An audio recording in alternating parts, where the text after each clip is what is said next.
दोस्तों जय हिंद। दोस्तों अभी जो एसएससी जीडी का आप लोगों ने सब कुछ कंप्लीट कर चुके हैं, उसका अपॉइंटमेंट लेटर आना शुरू हो चुका है। जैसे सीआईएसएफ ने अपना ट्रेनिंग फरवरी में शुरू कर रहा है, बीएसएफ ने अपना ट्रेनिंग मार्च में शुरू कर रहा है। इस प्रकार हर एक फौज ने अपना अपना ट्रेनिंग शुरू कर रहा है। तो दोस्तों जब आप ट्रेनिंग सेंटर में जाते हैं तो आप लोगों का सबसे पहले होता है कुछ डॉक्यूमेंट्स, जो डॉक्यूमेंट्स को आप लोगों को बहुत ही अच्छी तरीके से इंपॉर्टेंट डॉक्यूमेंट्स को ले जाना पड़ता है। बहुत कैंडिडेट क्या करता है दोस्तों, जो सही डॉक्यूमेंट्स लेके नहीं जाता है और उसको लास्ट में प्रॉब्लम फेस करना पड़ता है, बाई पोस्ट मंगाना पड़ता है, व्हाट्सअप में पीडीएफ बना कर भेजना पड़ता है, उसको प्रिंट आउट निकालना पड़ता है। तो दोस्तों इस प्रॉब्लम को या इस समस्या को दूर करने के लिए मैंने एक चेकलिस्ट बनाया, जो आपका डॉक्यूमेंट्स ले जाना है, जो डॉक्यूमेंट्स आपको ट्रेनिंग सेंटर में आपके लिए बहुत फायदेमंद करेगा। तो आइए देखते हैं कौन कौन सा डॉक्यूमेंट्स आपको ले जाना निहायत जरूरी है। सबसे पहले दोस्तों अटेंशन फॉर्म जो होता है आपका अपॉइंटमेंट लेटर के साथ आता है 2 कॉपी। ये 2 कॉपी अगर जिसका अपॉइंटमेंट के साथ आता है ठीक है। एक्चुअली ये सीआईएसएफ का आता है, बाकी किसी किसी फौज का आता नहीं है, वहीं जाके भरवा के उसका वेरिफिकेशन होता है। तो जिसका आता है दोस्तों उसको 2 कॉपी ले जाना है। इसी के साथ एक कैरेक्टर सर्टिफिकेट रहता है, जो एसडीओ या डीएम या उसको ऊपर वाला ऑफिसर से साइन करना पड़ता है। और एक पुलिस वेरिफिकेशन सर्टिफिकेट रहता है या पुलिस कैरेक्टर सर्टिफिकेट रहता है। ये चीज़ को आपको ले जाना है दोस्तों। उसके बाद दोस्तों एजुकेशनल डॉक्यूमेंट्स क्या होता है दोस्तों, यही एक बर्थ सर्टिफिकेट का काम करता है। एजुकेशनल डॉक्यूमेंट्स जिसका बर्थ सर्टिफिकेट नहीं है, आप भर्ती का समय शुरू में जो दिए थे, चाहे 10th का हो, 12th का हो या बीए का हो या डिग्री का हो, जो डॉक्यूमेंट्स दोस्तों सबमिट किया था वो डॉक्यूमेंट सारे आपको सबमिट करना है। वो सारे ओरिजिनल और जेरॉक्स कॉपी आपको साथ में ले जाना है दोस्तों। सारे डॉक्यूमेंट्स का ओरिजिनल और जेरॉक्स कॉपी, इसमें से आपका 10th का, 12th का और डिग्री का, ये तीनों डॉक्यूमेंट्स आपको ओरिजिनल ले जाना है, जो एजुकेशनल डॉक्यूमेंट्स है विथ जेरॉक्स। और इसका एक जेरॉक्स कॉपी आप अपना घर में रख के जाइएगा दोस्तों, आपके लिए सही रहेगा। ये ओरिजिनल डॉक्यूमेंट जो है जमा नहीं होता है, ये आपको वापस कर दिया जाएगा दोस्तों। उसके बाद एक डॉक्यूमेंट जो सबसे इंपॉर्टेंट है, कास्ट सर्टिफिकेट। बहुतों का दोस्तों कास्ट सर्टिफिकेट में या डेट ख़त्म हो जाता है, एक्सपायर डेट हो जाता है, या कोई गलत होता है, नाम पापा का नंबर कुछ गलत ही रहता है। तो कास्ट सर्टिफिकेट जो है आपको बढ़िया से ले जाना है। जैसे इसमें ईडब्ल्यूएस जो है, सेंट्रल का आप जॉब कर रहे हैं तो ईडब्ल्यूएस सेंट्रल का ही होना चाहिए, स्टेट का ईडब्ल्यूएस आपका मान्यता नहीं होगा, सेंट्रल का ही ईडब्ल्यूएस चाहिए। ओबीसी एसटी एससी जो कास्ट सर्टिफिकेट है उसको आपको ओरिजिनल ले जाना है दोस्तों।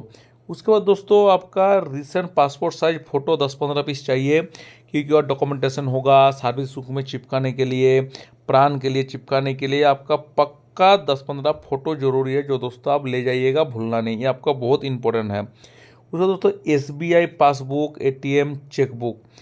आपका अपॉइंटमेंट लेटर में क्लियरली लिखा होगा दोस्तों कि आपका एसबीआई का अकाउंट होना चाहिए। एसबीआई का अकाउंट इसलिए कि आपका सैलरी आएगा, सैलरी के साथ दोस्तों जो आपका एनपीएस का कंट्रीब्यूट होगा, एनपीएस न्यू पेंशन स्कीम का जो कंट्रीब्यूट होगा टायर 1 का, वो भी इसी पासबुक और चेकबुक की मदद से होगा, क्योंकि आपको ब्लैंक चेक जमा करना पड़ता है।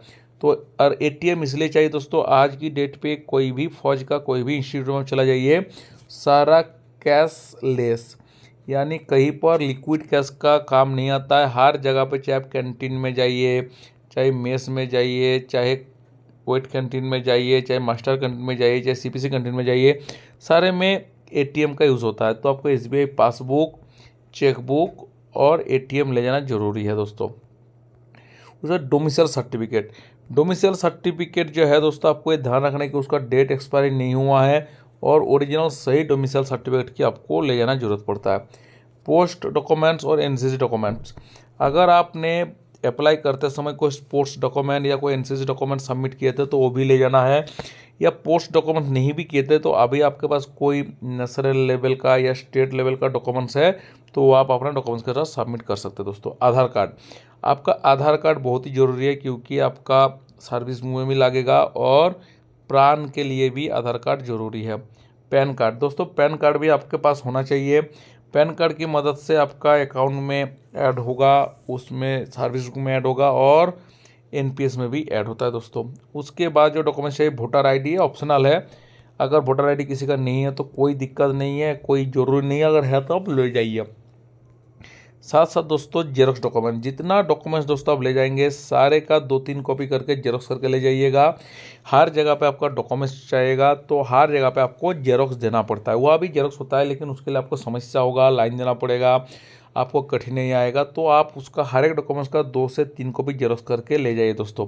और एक चीज़ दोस्तों मैं आपको ध्यान देने के लिए बोलूँगा, ये जितना डॉक्यूमेंट्स होता है दोस्तों, हम लोग जब ट्रेनिंग करने के लिए जाते हैं तो हमारे पास सामान रहता है, बैग रहता है, बैगेज वगैरह रहता है, और हम लोगों को देख के कोई भी पब्लिक ये पता कर लेता है कि ये ट्रेनिंग करने के लिए जा रहा है, अपना फौज में सीआरपीएफ में ट्रेनिंग करने जा रहा है, क्योंकि आपका जॉइनिंग डेट सबको पता चलता है।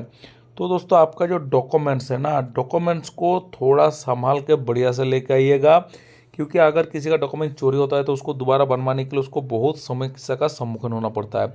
तो दोस्तों ये कुछ डॉक्यूमेंट्स था जो आपको ले जाना बहुत ही ज़रूरी है। इसका एक चेक लिस्ट बना लीजिए और उस चेक लिस्ट का हिसाब से आप अपना डॉक्यूमेंट्स दोस्तों ले जाइए, ताकि आपका ज़रूरत पड़ने पर कोई समस्या ना हो।